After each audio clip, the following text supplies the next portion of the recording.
시간 우리 하나님 말씀 같이 살펴보시겠습니다. 구약 성경 사무엘하 2장 1절부터 7절까지 말씀입니다. 올 한 해 마지막 예배인데요, 또 타 자리에서 일어나셔서 하나님의 말씀을 받들어 또 봉독하도록 하겠습니다.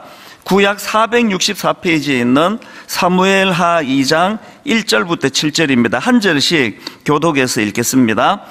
그 후에 다윗이 여호와께 여쭈아뢰되 내가 유다 한 성읍으로 올라가리이까? 여호와께서 이르시되 올라가라. 다윗이 아뢰되 어디로 가리이까? 이르시되 헤브론으로 갈지니라.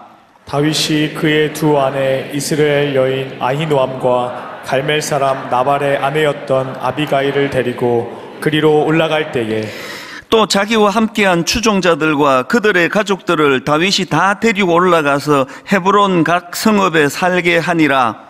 유다 사람들이 와서 거기서 다윗에게 기름을 부어 유다 족속의 왕으로 삼았더라. 어떤 사람이 다윗에게 말하여 이르되 사울을 장사한 사람은 길르한 야베스 사람들이냐 하매 다윗이 길르앗 야베스 사람들에게 전령을 보내 그들에게 이르되 너희가 너희 주 사울에게 이처럼 은혜를 베풀어 그를 장사하였으니 여호와께 복을 받을지어다.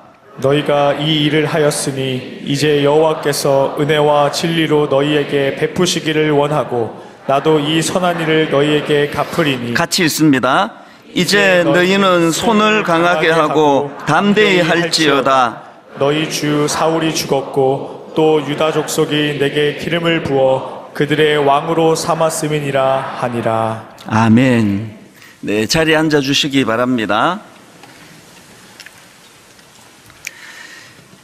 오늘 아침에 제가 이제 우리 29교회 담임 목사님들한테 이제 그 문자를 보냈습니다. 이런 내용이었습니다.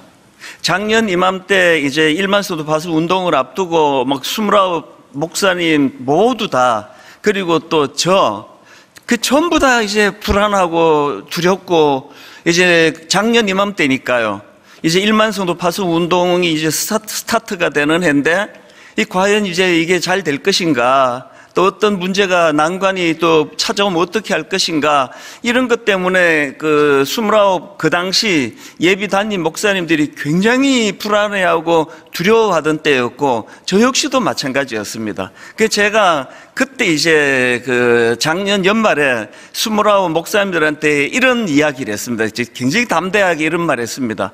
지금 이제 1만 성도 파수 운동을 앞두고 모두가 다 불안하고 두렵고 긴장하고 이렇게 지나고 있는데, 우리 내년 이맘때 모이자. 내년 이맘때 다시 모여서 이 한 해 동안 하나님이 얼마나 풍성하게 인도해 주실 것인데 이거를 기뻐하고 감사하는 그런 시간을 좀 가지자. 제가 이제 그렇게 당부를 했는데, 뭐 다들 이제 연말에 너무나 바쁘고 정신이 없으니까 모이지는 못했지만, 그런데 사실 작년 제가 그렇게 막 선포할 때 우리가 꿈꾸었던 그것의 한 10배 이상으로 채워주신 것 같아요. 생각 이상으로 하나님이 29 교회에 은혜 주시고 또 기름 부어주셔서 교회들이 급속도로 그렇게 성장하고 자리를 잡아가고, 또 거의 대부분의 교회들이 지금 이제 안정을 찾아가고 있는 이 1년이 지난 이 시점을 너무 감사하게 아침에 제가 보냈습니다. 그래서 제가 그 29 담임 목사님들한테 작년 이맘때 기억하느냐, 모두가 불안해하고 장래에 대하여 그렇게 염려로 시작했지만 손색 없이 하나님이 이렇게 인도해 주신 거, 이게 너무나 감사하다. 그래서 제가 그 문자에다가 사무엘상 7장 12절을 제가 보내줬습니다. 사무엘이 돌을 취하여 미스바와 센 사이에 세워 이르되 여호와께서 여기까지 우리를 도우셨다 하고 그 이름을 에벤네셀이라 하니라. 그래서 이 에벤네셀 하나님, 이걸 제가 이제 오전에 많은 분들에게도 이 성경 말씀을 전달했고, 저 자신도 그런 감격으로 제가 오늘 마지막 시간을 보냈는데요. 새해도 마찬가지입니다. 이제 여러분, 이제 아까 우리 장로님도 기도도 그렇게 하셨지만 모든 분들이 다 이제 내년은 진짜 어려워질 것이다. 이제 경제적으로 이제 뭐 여러 가지로 이제 위기가 올 것이다. 그런 전망으로 시작하는, 그래서 참 불안하고 두렵게 시작하는 2023년도이지만, 그런데 여러분 이제 내년 이맘때에 에베네셀 하나님, 불안하고 두렵게 시작한 2023년도인데 하나님이 어떻게 피할 길을 주시고 어떻게 새로운 길을 가르쳐 주시고 어떻게 언어로 인도해 주셨는가를, 이것들을 생각하고 감사하고 감격하는 그런 기대감을 가지고 시작하는 2023년도 되기를 바랍니다.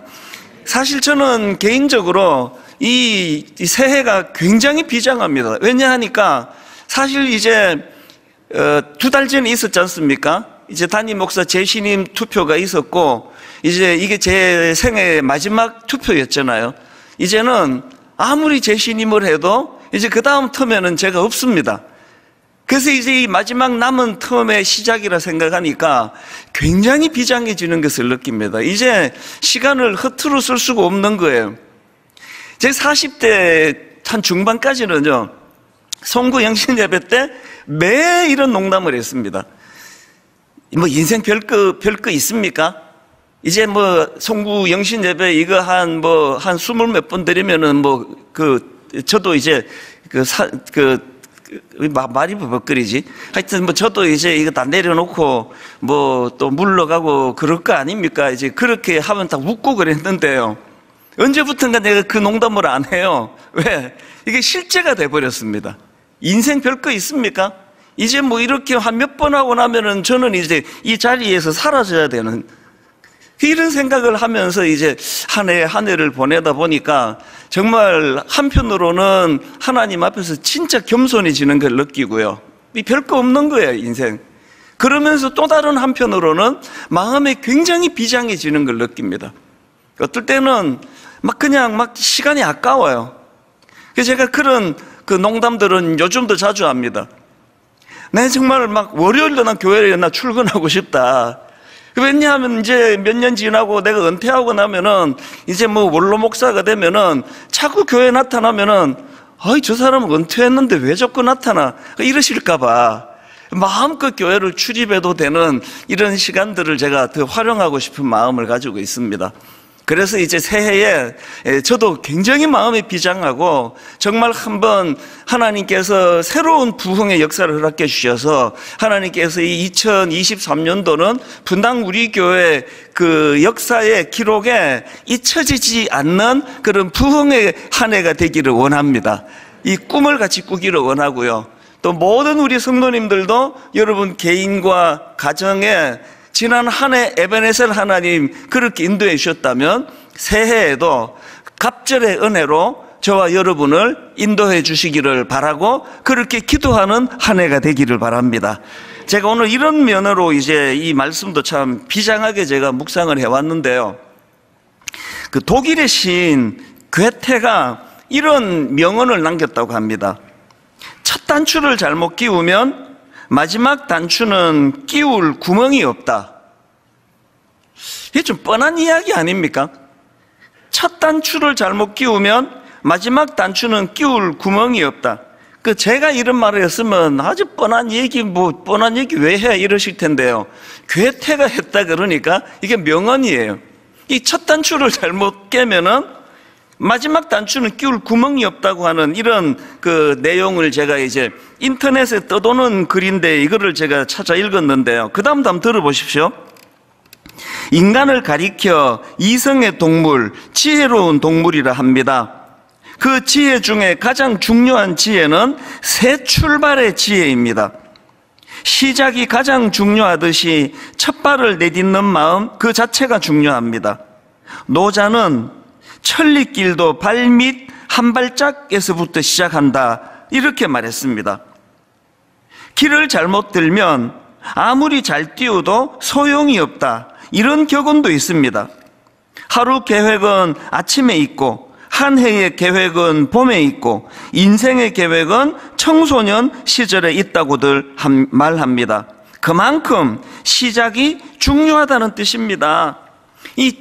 인간이 가지고 있는 지혜 중에서 가장 중요한 지혜는 새 출발의 지혜라고 한다면, 지금 우리에게 이 지혜가 필요한 그런 순간을 우리가 지금 맞닥뜨리고 있는 거 아니겠습니까?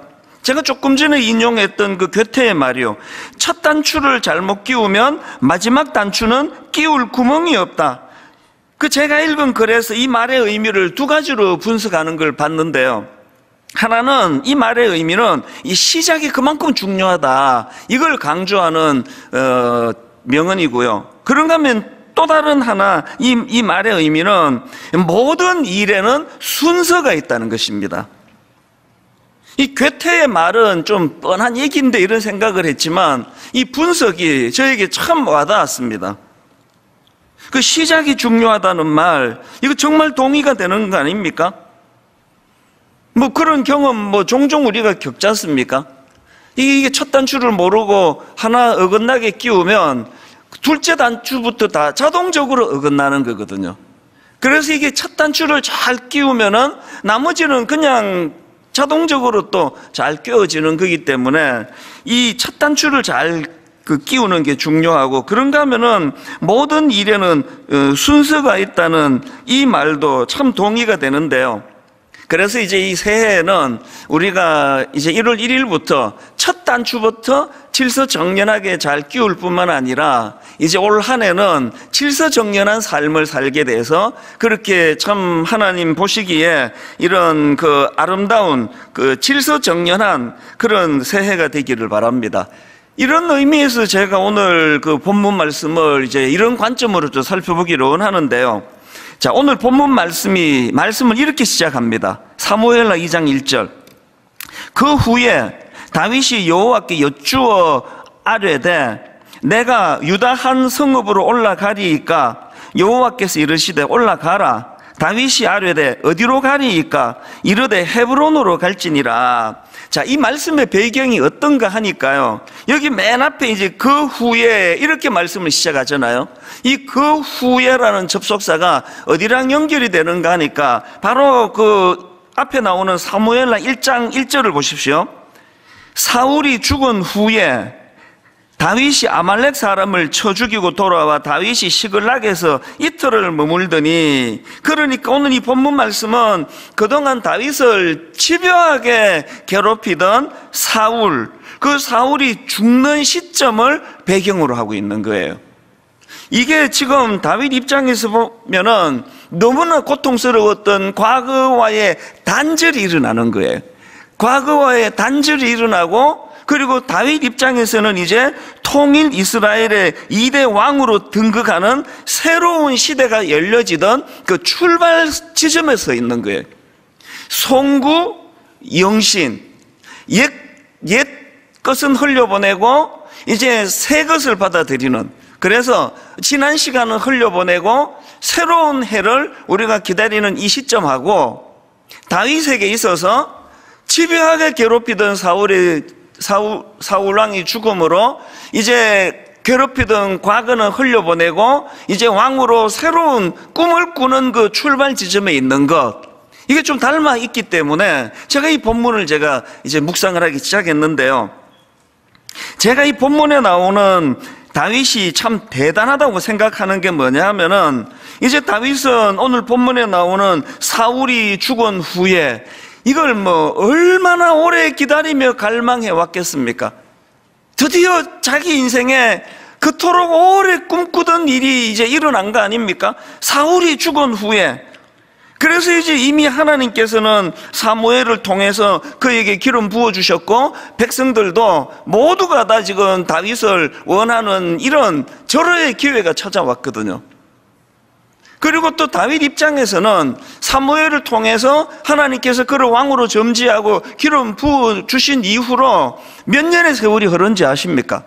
대략 한 15년의 세월이 흘렀습니다. 그 긴 시간 동안 그렇게 기다려오던 그 오늘 이 시점, 그래서 이제 그 사울 왕이 끊임없이 자기를 죽이려고 그렇게 위협하던 그 모든 그 악한 것들이 다 제거되고, 이제는 거침없이 이제 권력을 가지고 왕이라는 그 자리를 향하여 달려갈 수 있었던 상황인데요. 그런데 놀랍게도 다윗은 함부로 나서지 않는 겁니다. 굉장히 신중합니다. 사실 이미 하나님께서 다윗에게 이스라엘 두 번째 왕으로 기름 부어 주셨기 때문에, 그리고 많은 백성들이 또 그 다윗을 원하기 때문에 이제는 그냥 거침없이 달려가면 되는 상황인데도 다윗은 그렇게 하지 않습니다. 하나님은 다윗의 이런 신중함, 이걸 참 귀하게 보셨다고 저는 생각을 합니다. 그래서 이제 오늘 우리는 이 다윗이 보여주었던 그 신중함, 얼마든지 그런 환경이 주어졌고 얼마든지 자기가 그것들을 향해 거침없이 달려갈 수 있음에도 불구하고 그렇게 굉장히 신중한 그런 다윗의 모습이 왜 이게 귀한가, 이걸 제가 이제 이 다윗의 신중함을 두 가지 사안으로 좀 이제 분석을 해서 이제 여러분과 나누고 싶은데요. 다윗이 이렇게 이제 그 도래하게 된 그 새로운 시대, 그 새 출발의 지점에서 굉장히 신중히 그렇게 접근하는 이것이 다윗으로 하여금 이 첫 단추를 잘 꿰는, 이 출발이 너무나 아름다운 이런 결과를 가져왔다면 거기에 어떤 의미가 담겨져 있는가, 이 두 가지로 제가 정리를 해보았습니다. 자, 이 다윗이 보여준 건강한 출발, 첫 번째가 뭐냐, 여호와 하나님께 여쭙는 그의 태도예요. 하나님께 여쭙기, 이게 건강한 출발을 위한 첫 번째 전제라는 겁니다. 자, 방금 읽었던 본문 2장 1절을 다시 한번 보십시오. 그 후에 다윗이 여호와께 여쭈어 아뢰되, 제가 말씀드렸잖아요. 이미 하나님께서 그에게 왕으로 기름 부어 주신 상태예요. 그리고 모든 걸림돌이 다 제거가 된 상태예요. 이거 뭐 여쭙지 않아도, 그리고는 막 거침없이 헤브론으로 달려가도 이것 갖고 뭐 시비 걸, 문제 삼을 이런 일이 없는 상황입니다. 그런데 그런 상황에서 가장 먼저 본문에서 다윗이 보여준 거는 여호와께 여쭈어 아뢰되예요. 그 뭘 여쭈었느냐? 그 다음 보세요. 내가 유다 한 성읍으로 올라가리이까? 그랬더니 여호와께서 이르시되 올라가라. 또 여쭈어요. 다윗이 아뢰되 어디로 가리이까? 이르시되 헤브론으로 갈지니라. 이게 요즘으로 치면 하나님 뜻을 구하는 기도를 드리는 거거든요. 우리는 주로 언제 기도합니까? 헷갈릴 때. 이렇게 가야 되나? 저렇게 가야 되나? 어느 길이 옳지? 이럴 때는 막 엄청나게 기도도 많이 하지만 자기 생각에 이건 뻔한, 이건 이 길이지 뭐. 그럴 땐 기도 안 하는 거 아닙니까? 이게 우리의 한계예요. 이걸 우리가 뛰어넘으면 너무나 멋진 출발이 가능할 줄로 믿습니다. 아무리 생각해도 이건 100% 내 생각이 옳아. 이건 뭐 당연히 이 길로 가지 뭐. 이 길로 가야 되는 거 아니야? 라는 그 순간에도 다윗처럼 여호와께 여쭙는 태도, 저에게도 이게 참 부족해요. 그래서 이제 목회 1년차 때는 막 엄청나게 신중하고 기도 많이 하고, 틈만 나면은 그때 이 불 꺼진 이 강당에 와가지고 그렇게 하나님께 묵상하고 그랬는데, 부끄럽게도 요즘에는 이 불 꺼진 데 잘 안 옵니다. 뭐 딱 생각하면 이거 이 길인데 뭐. 그리고 또 거의 대부분 그 길이 또 맞아요. 이게 이제 누적이 되면서 우리 젊은 목회자들은 저보고 이제 목사는 역시 그 목회의 연차나 관록이 참 중요한 것 같습니다. 그런 이야기를 자꾸 듣고 그런 이야기가 반복이 되니까 또 그게 또 저도 당연하게 느껴지는, 그게 저에게 굉장히 위험한 상태라는 사실입니다. 그래서 우리가 아무리 내 생각에 이 일이 옳다고 생각이 돼도 그럼에도 불구하고 여호와께 여쭙는 태도. 그래서 저는 오늘 이 본문의 다윗을 보면서, 야, 이 찬양이 이게 그 다윗을 보고 꼭 그 다윗을 생각하면서 만든 찬양 같다, 그런 찬양이 떠올랐는데요. 주님 말씀하시면 내가 나가리다. 주님 뜻이 아니면 내가 멈춰서리다. 나의 가고 서는 것 주님 뜻에 있으니 오 주님 나를 이끄소서. 주님 말씀하시면 내가 나아가겠습니다. 주님 뜻이 아니면 아무리 내 생각에 이게 옳은 길이라 할지라도 내가 멈춰서리다. 나의 가고 서는 건 내 뜻이 아니라 주님 뜻에 있으니 주님 나를 이끌어 주시기를 원합니다. 여러분 2023년 멋진 출발 원하세요? 첫 단추를 잘 깨고 싶으세요? 저 찬양을 여러분 되뇌이시기를 바랍니다.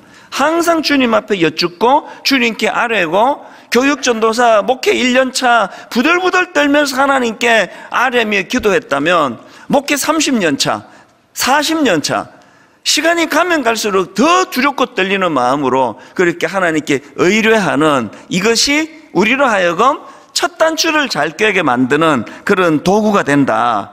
이 사실, 이게 이제 우리가 다윗에게서 배우는데요. 여기에 대조되던 인물이 사울 아닙니까? 저는 이번에 원래 알고 있었는데 두려움으로 확 이렇게 다가오는 사울과 관계되는 말씀이 하나 있었는데요. 성경에 보면은요, 여러분 사울이 말로가 비참하게 죽는 거 아닙니까? 그런데 그렇게 사울이 비참하게 죽을 수밖에 없던 이유를 성경에 명시하고 있다는 사실이에요. 이게 저를 두렵게 했는데요. 역대상 10장 13절 14절입니다. 한번 화면을 보십시오. 사울이 죽은 것은 여호와께 범죄하였기 때문이라. 그러면서 이제 구체적인 범죄를 열거합니다. 그가 여호와의 말씀을 지키지 아니하고 또 신접한 자에게 가르치기를 청하고, 그 다음 14절 여호와께 묻지 아니하였으므로 여호와께서 그를 죽이시고 그 나라를 이새의 아들 다윗에게 넘겨주셨더라. 사울이 그렇게 비참하게 죽을 수밖에 없었던 이유를 딱 성경이 집어서 명시하는데 여호와께 묻지 않는 그의 태도, 이게 그의 비극을 가져다 준 결정적인 원인이었다는 겁니다. 여러분 두렵지 않으세요? 저는 두려웠습니다. 사울도 왕이었잖아요. 지도자였잖아요. 그리고 또 한때 얼마나 순수하게 하나님 사랑하며 잘 나갔던 사람이잖아요. 그랬던 그가 교만해져서 여호와께 묻지 않을 때, 여호와께 여쭙지 않을 때, 이것이 비참한 말로를 가져오게 만드는 요인이 되었다고 한다면, 이제 조금 전에 제가 부끄러운 고백을 드렸던 것처럼 이제 33년 목회, 이제 관록이 좀 있고 뭐 기도 안 해도 누가 와서 물으면 그건 이거야, 이건 저거야, 바로바로 답해 줄 수 있는 이것이 반복되는, 이게 말로가 사울의 길로 가기가 쉽다는 겁니다. 사랑하는 분당 우리 교회 성도님, 그리고 이 예배를 함께 동참해서 드리는 모든 성도님들께 제가 부탁을 드려요. 여러분 인생은요, 젊을 때 좀 고생을 해도, 과정에서 좀 어려워도, 이런저런 실패를 많이 해도 끝이 좋으면 성공한 인생이에요. 그 반대도 마찬가지 아닙니까? 저는 오늘 예배 드리시는 여러분 모두가 다 주님 은혜를 받고 누려서 점점 갈수록 좋아지는 인생이 되기를 원합니다. 점점 갈수록 펴지는 인생, 점점 갈수록 펴지는 가문, 가정, 이게 좋은 가정 아닙니까? 여러분 정말 그 마음에 이런 소원이 있으십니까? 없으세요? 다시 제가 기회를 드릴게요. 여러분 정말 좀 젊을 때는 좀 힘들고 실패 많이 하고 어려움이 있고 혼란해서도 점점 갈수록 그렇게 하나님의 은혜를 많이 누리는 그런 인생으로 살고 싶으십니까? 네. 사울이 갔던 그 길 가시면 안 됩니다. 사울처럼 관록이 붙고 좀 자기 하는 행동에 자신이 있고 그래가지고 여호와께 묻지 아니하였으므로. 그래서 저는 저와 여러분이 정말 하나님 앞에서 이제 정말 하나님이 기뻐하시는 인생, 또 하나님이 형통을 허락하시는 그런 인생이 되기 위하여 이제는 정말 작은 우리의 걸음걸이라도 주님께 여쭙고 의뢰하고 주님 뜻을 구하는 것이 그냥 내 몸에 너무너무 익숙한 삶의 습관이 되게 되기를 바랍니다. 그래서 주님 말씀하시면 나아가겠습니다. 주님 뜻이 아니면 아무리 이게 내 생각이 옳은 길이라 할지라도 바로 멈춰 서겠습니다. 내가 가고 서는 이 모든 것, 내 판단으로 하는 것이 아니라 주님께 여쭈면서 그렇게 나아가겠습니다. 그래서 저는 이런 의미에서 사무엘상 3장 10절이요. 여호와께서 임하여 서서 전과 같이 사무엘아 사무엘아 부르시는지라 사무엘이 이르되 말씀하옵소서 주의 종이 듣겠나이다 하니. 정말 우리 2023년도 교회적인 그 성경은 이제 이미 정해졌습니다만 이게 우리 마음에 새겨지면 좋겠습니다. 이제 송구 그리고 영신하는 마음으로 한번 선포하듯이 저를 따라 좀 크게 선포해 주시면 좋겠습니다. 이렇게 한번 따라해 보십시오. 말씀하옵소서 주의 종이 듣겠나이다. 말씀하옵소서 주의 종이 듣겠나이다. 이 한 가지만 지켜도 다윗처럼 첫 단추가 아름답게 끼워지는 복된 한 해가 될 줄로 믿습니다. 그래서 여러분, 저는 분당 우리 교회가 뭐 환대도 좋고 뭐 가평 우리 마을이든 꿈도 좋고 뭐 드림센터 사회화는 다 좋은데요, 이 모든 것들이 가능하도록 분당 우리 교회를 규정짓는 가장 중요한 기초로 저는 분당 우리 교회 하면 그 교회 말씀 묵상하는 교회지, 저는 진짜 이 평가를 받고 싶습니다. 이찬수 목사 그 사람 글쎄 다른 건 잘 모르겠는데 그 목사는 말씀 묵상하는 목사야. 저는 그 평가면 좋게요. 다른 거 별로 원하는 거 없습니다. 외모가 달라지겠습니까? 설교가 더 좋아지겠습니까? 제가 점점 더 매력적이길 하겠습니까? 제가 바라는 거 없습니다. 저는 여러분 뇌리에 우리 목사님 그 말씀 묵상하는 목사지, 늘 말씀을 가까이 하려고 애쓰는 목사지, 그리고 분당 우리 교회 그 교회 그 말씀 묵상하는 교회야. 그래서 여러분 내년이래 봤자 내일입니다. 이제 내일부터 다시 한번 이제 한 구절 묵상을 위시해서 지금 이제 내일 다 이제 발표할 거거든요. 1년 동안 묵상해서 끝내는 그런 코스가 있고요, 3년에 걸쳐서 그렇게 묵상하는 코스가 있고요, 그 맨 가운데 엑기스 핵심의 내년에 한 구절 묵상이에요. 여기에 교역자들이 지금 얼마나 마음을 담고 그렇게 준비하고 있는지 모릅니다. 다시 말씀드립니다. 저는 분당 우리 교회 모든 성도님들이 세월이 갈수록 형통한 복, 세월이 갈수록 잘 풀리는 복, 세월이 갈수록 혼란이 없는 인생이 되기를 원합니다. 그 길을 걸어가기 위해서는 이 한 가지만 기억하십시오. 사무엘이 했던 그 말, 말씀하옵소서 주의 종이 듣겠나이다. 여러분 마음에 새기는 차원에서 한 번만 더 따라해 주시겠습니까? 말씀하옵소서 주의 종이 듣겠나이다. 말씀하옵소서 주의 종이 듣겠나이다. 새해에는 분당 우리 교회가 말씀 묵상하는 교회로 자리 잡도록 모든 성도님들이 말씀을 가까이 하는데 그렇게 결단해 주시기를 주님 이름으로 바랍니다. 이게 다윗이 첫 단추를 잘 꿰는 비결이었고요. 두 번째로 여러분, 다윗처럼 건강한 출발을 우리가 잘 하려면 순리대로 서둘지 않는 태도를 가지는 겁니다. 이 순리라는 거, 제가 물철학 그러는데요, 물은 서두는 게 없습니다. 그냥 위에서 아래로 흘러가는 거예요. 그럼 막히면 서는 겁니다. 인위적으로 어떻게 해보려고 그런 수 쓰지 않습니다. 물은 막히면 서요. 그런데 그게 그냥 서 있는 게 아닙니다. 계속 이제 찰 때까지 기다리고 있는 거예요. 그래서 그런 말들을 하잖아요. 결국은 강물은 바다로 가게 돼 있다. 이게 순리예요. 그래서 이 다윗이 보여준 거, 제가 앞에서 하나님께서 다윗을 왕으로 점지하는 차원에서 다윗에게 기름을 부어주셨는데요, 그 이후로 기름 부어주시고 다윗이 이제 15년의 세월을 기다리는 거예요. 그리고는 15년의 세월이 흐른 후에 오늘 본문 4절에서 사무엘하 2장 4절입니다. 유다 사람들이 와서 거기서 다윗에게 기름을 부어 유다 족속의 왕으로 삼았더라. 무려 15년의 세월이 흐른 다음에 유다 족속의 왕으로 세움을 받는데요. 그런데 여러분, 이 구절을 가만히 한번 보세요. 이게 사실 이게 전체 이스라엘의 왕이 된 게 아니에요. 그 유다 족속, 그러니까 겨우 한 개 족속의 왕이 된 겁니다. 그러니까 온전한 왕으로 등극하지 못한 상태로 어느 정도 세월을 또 보냈느냐, 완전하지 못한 상태로 사무엘하 2장 11절을 보십시오.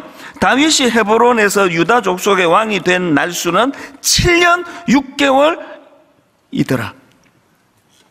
하나님이 왕으로 기름 부어주시고 15년의 세월을 도망자 신세로 도망을 다니던 다윗이었고 15년 만에 겨우 이제 왕으로 등극을 했는데 이제 한 지파의 왕이었습니다.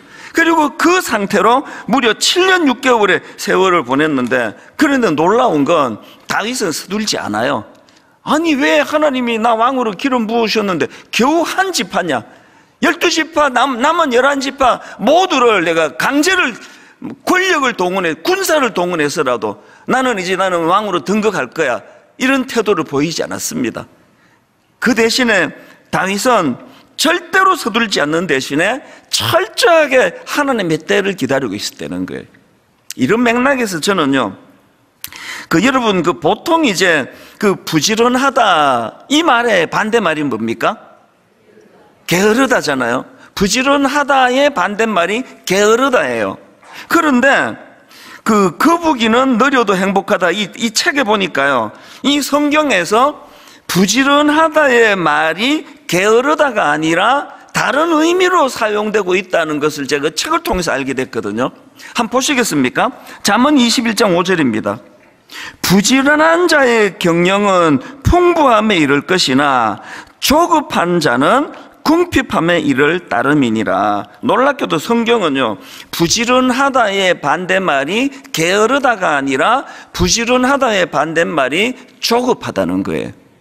그래서 부지런하거나 조급하거나 이 두 의미가 굉장히 제게 이게 많은 생각을 하게 만드는, 또 와닿는 그런 내용이었습니다. 여러분 우리가 어릴 때부터 알고 있던 토끼와 거북이의 경주, 어떤 관점으로 이 동화를 여러분은 들으셨습니까? 물론 이 토끼와 거북이의 경주가 주는 교훈을 통해서 이제 거북이처럼 꾸준히 이제 게으름 피우지 않고 꾸준히 그렇게 나아가는 그 사람이 결국은 승리한다, 이런 교훈을 우리가 갖고 있지만요, 거북이는 느려도 행복하다 이 책 제목처럼 결과와 관계없이 거북이는 2등을 해도, 거북이는 또 1등을 놓쳐도, 그리고 거북이는 느려도 거북이의 특징은 어떤 상황에서도 그는 행복하다는 거예요. 이게 참 제게 많은 생각을 하게 해주었는데요, 거북이에게 있어서 느려도 행복한 거, 그러니까 우리가 1등 하는 것이 인생의 목표가 아니라 행복한 게 목표가 돼야 되잖아요. 우리는 1등이 중요한 게 아니라 행복하게 사는 게 중요하다면, 그래서 이제 정호승 시인의 산문집입니다. 내 인생에 힘이 되어준 한마디, 여기에 이제 한 대목을 그 책에서 인용하는데요. 왜 느린 거북이와 토끼와 달리기 경주를 하게 됐을까? 정호승 시인이 이제 이 질문을 가지는 거예요. 아니 이게 왜 자기는 느린 거북이가, 아니 왜 애당초 토끼하고 경주하면 100% 질 게 뻔한데 왜 그 경주에 임했을까? 이런 질문을 가지고 이 정호성 시인이 생각하다가 내린 결론이 뭐냐 하면은, 이 거북이의 목표는 애당초 토끼를 이기는 게 아니었다는 거예요. 그 경주에서 거북이가 목표로 하는 건 어떻게 해서든지 내가 토끼를 이겨야 되겠다가 아니라 시간이 오래 걸리더라도 포기하지 않고 결국은 내가 그 목표 지점에 도달하는 것, 이게 거북이의 목표였다는 겁니다. 그래서 거북이는 애당초 토끼가 잠을 자든지 말든지 그게 거북이에게 영향을 주지 않았어요. 거북이는 자기 페이스대로 그냥 간 거예요. 그래서 거북이는 느려도 행복하다, 그런 결론을 얻게 된다면, 여러분 이런 관점으로 지난 한 해 한번 돌아보시기를 바라요. 여러분, 누가 뭐라고 나를 손가락질하고 또 무능하고 능력 없다고 비웃더라도 그게 연연하지 않고 나는 내 페이스대로 나는 그냥 행복하게 그렇게 나아갈 거야. 여러분 이렇게 사셨습니까? 아니면은 순간순간 조급하고 불안하고 애 키우는 집에서는 그 딴 애들은 지금 뭐 벌써 이게 막 그냥 선행학습으로 막 저기까지 가는데 우리 애만 늦는 것 같고, 이런 불안하고 이런 두려움으로 그렇게 참 마음 평안이 없는 그런 한 해를 보내셨습니까? 거북이처럼 상황과 관계없이 거북이는 느려도 행복한 그 걸음을 여러분 걸으셨습니까? 하나님은 우리가 후자의 삶을 살기를 원하는데 악한 이 세상은 그 리듬을 빼앗아 버리는 게 이 세상의 목표예요. 그래서 저는 2023년도에는 정말 우리의 목표가 뭐 기어이 나는 토끼를 이기고 말 거야, 이런 목표가 아니라, 1등 하는 게 목표가 아니라, 내년에 우리 교회가 이제 막 2배, 3배로 막 사람 많이 모이고 헌금이 많이 나오고 막 또 한 번 분당 우리 교회가 막 엄청난 이런 놀라운 그런 소문의 진원주가 되는 게 목표가 아니라, 저와 여러분은 그저 하나님이 주시는 만큼만, 그래서 하나님 주시는 그 페이스대로 토끼야 뭐 낮잠을 자든지 나를 막 저기 앞질러 가든지 그게 우리의 목표가 아니라, 우리는 끝까지 완주한다. 나는 포기 안 한다. 나는 내 걸음으로 아무리 느리더라도 나는 반드시 나는 하나님 원하시는 목표를 향해 도달한다. 그래서 그 느리게 걸어가지만 과정이 행복한 그런 새해가 되기를 주님 이름으로 축원합니다. 그래서 여러분, 이런 의미에서 여러분, 부지런하다의 반대말은 게으르다도 되지만 성경은 부지런하다의 반대말을 조급하다고 이야기해요. 조급해하지 않는. 그래서 우리 부지런한, 맡겨진 일에 그냥 최선을 다하는 그런 한 해예요. 그러고 보면요, 하나님 하시는 일은 서두른 일이 하나도 없습니다. 하나님 하시는 모든 것들이 거의 다 너무 느려요. 그래서 우리 페이스로 답답해요. 모세를 한번 보세요. 지금 이스라엘 백성들이 애굽의 압제로 막 엄청나게 신음소리를 내고 있는데, 하나님은 모세를 40년 광야에서 훈련을 시키세요. 진짜 느리게 일하세요. 천천히 일하세요. 그런데 느리게 일하시지만 모든 필요한 요소들을 다 훈련시키고 난 다음에 그렇게 준비된 자로 일하기를 원하세요. 이게 부지런한 거예요. 성경이 말하는 조급한 거는. 그래서 여러분, 우리나라가 보릿고개도 이기고 잘 사는 나라가 됐다 하지만 얼마나 많은 부작용들이 있습니까? 최근까지 있지 않습니까? 삼풍백화점이 무너지고 성수대교가 무너지고 말로 다 할 수 없는 가슴 아픈 그런 일들이 계속 터지는 거는, 그것은 우리가 부지런하지 않고 조급하기 때문입니다. 저는 저와 여러분의 인생이 하나님이 말씀하시는 천천히 가지만 그것을 부지런하다고 말씀하시는, 하나님 보시기에 부지런한 인생이 되시기 바랍니다. 하나님 보시기에 조급한 인생, 그래서 뭘 이룬 것 같은데 결정적일 때 무너져 버리고, 결정적일 때 기초가 부실하고, 결정적일 때 가슴 아픈 일들이 일어나는 이런 세상적인 부지런함이 아니라, 하나님 앞에서 그것이 조급함이다. 그 조급함은 그건 굉장히 위험한 것이다. 이것을 좀 깨닫게 되기를 바랍니다. 그래서 저는 이런 점에서 이 다윗이 우리에게 보여주는 이 아름다운 모습, 그가 조급한 자가 돼가지고 서둘러 통일 왕국의 왕이 되는 것에 초점을 둔 것이 아니라 긴 세월 동안 그건 부지런했어요. 다윗은 어떻게 부지런했느냐? 그는 백성들의 마음을 하나로 통일하는 일에 온 마음을 쏟아. 그래서 그는 조급하지 않고 부지런한 자가 됐습니다. 보시겠습니까? 자, 오늘 본문 바로 앞에 나와 있는 사무엘하 1장에서 다윗이 사울 왕이 죽었다는 소식을 듣고는 어떤 조치를 취하는가? 자, 사무엘하 1장 17절 18절을 보십시오. 세 번 얘기입니다. 다윗이 사울과 그의 아들 요나단의 죽음을 슬퍼하여 조가를 지어서 부르고 그것을 활노래라 하여 유다 사람들에게 가르치라고 명령하였다. 다윗이 그 평생을 자기를 죽이려고 그렇게 혈안이 되어 있던 사울 왕이 죽었을 때 이런 태도를 취하는 것도 너무 아름답고요. 그리고 또 그가 이제 가르치라고 한 그 조가 내용을 보니까 너무나 감동적입니다. 23절입니다. 사울과 요나단이 생전에 사랑스럽고 아름다운 자이러니 죽을 때에도 서로 떠나지 아니하였도다. 그들은 독수리보다 빠르고 사자보다 강하였도다. 요나단에 대해서 그렇게 애도하는 건 이해가 돼요. 그런데 지금 다윗은 사울의 죽음과 요나단의 죽음을 같은 선상에 놓고 애도하고 있는 거예요. 그런가 하면 오늘 본문 2장 5절도 마찬가지입니다. 다윗이 길르앗 야베스 사람들에게 전령을 보내 그들에게 이르되 너희가 너희 주 사울에게 이처럼 은혜를 베풀어 그를 장사하였으니 여호와께 복을 받을지어다. 이게 어떤 상황인가 하면은 길르앗 야베스 사람들이 다윗의 원수였던 사울 왕에게 호의를 베풀어 가지고 사울의 시신을 수습하는 일을 해줬어요. 이게 세상적인 정치로는 이거는 글쎄요. 당연히 그 정치 보복을 당할 수밖에 없는 상황인데 놀랍게도 다윗이 왕으로 등극한 이후로 가장 먼저 한 일은 그 사울 왕의 시신을 수습해 준 길르앗 야베스 사람들에게 사신을 보내가지고 그렇게 한 것에 대하여 칭찬하고 격려하는 일을 해줬다는 겁니다. 뭘 의미할까요? 다윗은 조급한 자가 아니라 부지런한 자였어요.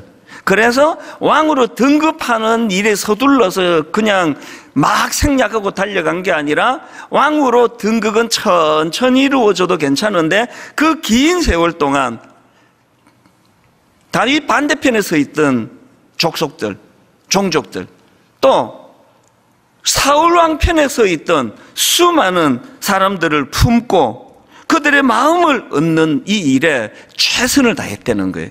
그래서 이런 다윗의 태도가 첫 단추를 잘 꿰는, 첫 단추부터 그는 부지런한 자의 삶으로 그렇게 살았다. 오늘 저는 이 두 가지를 이제 새해가 시작되는 이 시점에서 저와 여러분 마음에 이것이 잘 새겨지기를 원합니다. 건강한 출발을 위해서 첫째 뭐라 그랬죠? 여호와께 여쭙기예요. 자꾸 여쭈셔야 돼요. 하나님 정말 이래도 되겠습니까? 철학기도도 나오시고 새벽기도도 나오시고 수요 예배도 나오시고 그렇게 물으셔도 되고요. 그리고 우리 일상생활 가운데 아침에 출근하면서 우리나라처럼 이렇게 출근길 막히고 정말 이거 지하철을 타도 막히고 복잡하고 차를 몰고 다녀도 막히고 이런 때 기도하기가 너무 좋잖아요. 여쭙는 거예요. 지하철에서, 버스에서.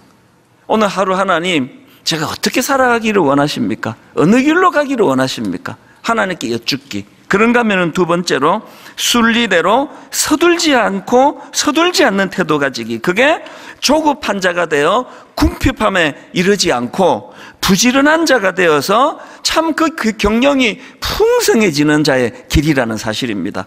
말씀을 제가 오늘 이렇게 정리하기를 원합니다. 여러분, 모든 전문가들이 내년이 다 어려워질 것이다, 경제가 힘들 것이다, 문제가 많아질 것이다 이렇게 전망할 때 우리는 역으로 한번 오늘 우리가 새해를 꿈꾸기를 원합니다. 새해에 하나님 그 모든 어려운 일이 많아지고 역경이 많아진 이거를 하나님의 은혜로 뚫어내는 은혜를 주시기 원합니다. 뚫어내는 은혜를 주시되 첫 단추부터 잘 꿰기를 원합니다. 아버지 1월 첫째 주부터 시작해 1월 1일서부터 하나님 술술 하나님의 형통하심으로 첫 단추부터 잘 꿰어지는 새해가 되기를 원합니다.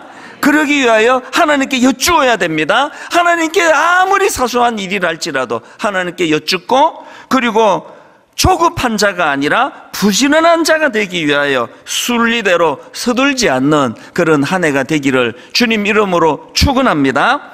오늘 이 말씀을 마음에 담으시고요, 우리 아까도 이 찬양을 불렀지만 이제 송구 영신의 차원으로 우리 한번 찬송가 301장입니다. 에베네셀의 하나님, 참 지금까지 지내온 거 주님의 크신 은혜였습니다. 우리 하나님 앞에 한번 이 찬양 같이 부르기 원합니다. 같이 찬양하시겠습니다. 지금까지 지내온 주의 크신 은혜라, 한이 없는 주의 사랑, 어찌로 말하랴, 자나 깨나 주의 항상 살펴주시고 모든 일을 주 안에서 형통하게 하시네. 지난 시간 되돌아보면 몸도 마음도 연약하나 은혜로 살았습니다. 새 힘 받아 살았네.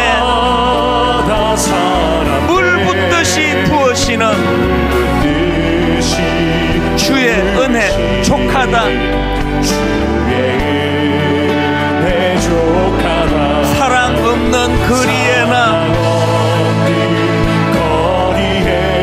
험한 산길 헤맬 때 주의 손을 굳게 잡고 찬송하며 가리라. 우리 찬양 한 번 더 부를 텐데요, 여러분 이 찬양을요 객관화, 뭐 저 사람도 좋고 이 사람도 좋고 나도 좋은 이런 객관적으로 좋은 찬양이 아니라 오늘 이 찬양을 여러분 것으로 만드시면 좋겠습니다. 아까 그 찬양 이거 꼭 다윗을 생각하면서 이 찬양을 만들어 날 정도로 주님 말씀하시면 또 주님 설하 하시면 이것처럼 이 찬양을 정말 여러분 것으로 소화시키면 좋겠어요. 그래서 참 한 해 돌아보니까 몸도 마음도 연약했지만 주님 주시는 새 힘으로 내가 살았다. 물 붓듯이 부으시는 주님의 은혜 족하다. 오늘 이 감격을 가지고 우리 1절, 2절, 3절 다시 한번 이 찬양 부를 동안에 여러분 마음에 에벤에셀, 오늘 아침에 제가 29 목사님들한테 그 감격으로 그렇게 문자를 보냈던 것처럼 여러분 내면에 지난 한 해가 주마등처럼 펼쳐져 감격으로 감사로 그렇게 송구할 수 있기를 원합니다. 우리 한 번 더 가사를 생각하며 여러분 것으로 소화시켜서 한번 이 찬양 부르기 원합니다. 지금까지 지내온 것 주의 크신 은혜라. 한이 없는 주의 사랑 어찌 이루 말하랴. 자나 깨나 주의 손이 항상 살펴주시고. 여러분 이렇게 한번 선포하십시오. 모든 일을 주 안에서 형통하게 하시네. 지난 세월 되돌아봅니다. 몸도 마음도 연약하나 새 힘 받아 살았네. 물 붓듯이 부으시는 주의 은혜 족하다. 사랑 없는 거리에나 험한 산길 헤맬 때 결단합니다. 주의 손을 굳게 잡고 찬송하며 가리라. 주님 다시 배울 날이 날로 날로 다가와 우리가 꾸는 꿈이 있습니다. 무거운 짐 주께 맡겨 벗을 날도 멀잖네.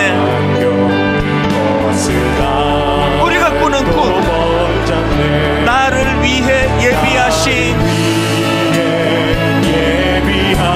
고향 집에 돌아가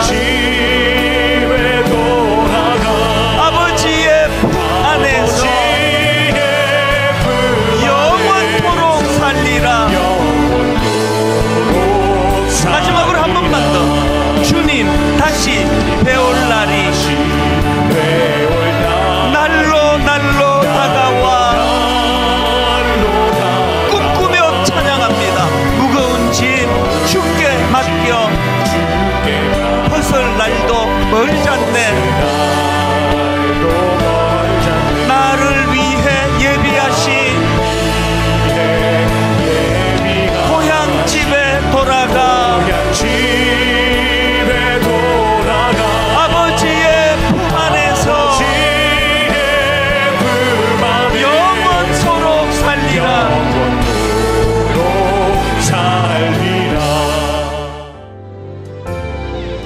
지금은 선교 헌금 시간입니다.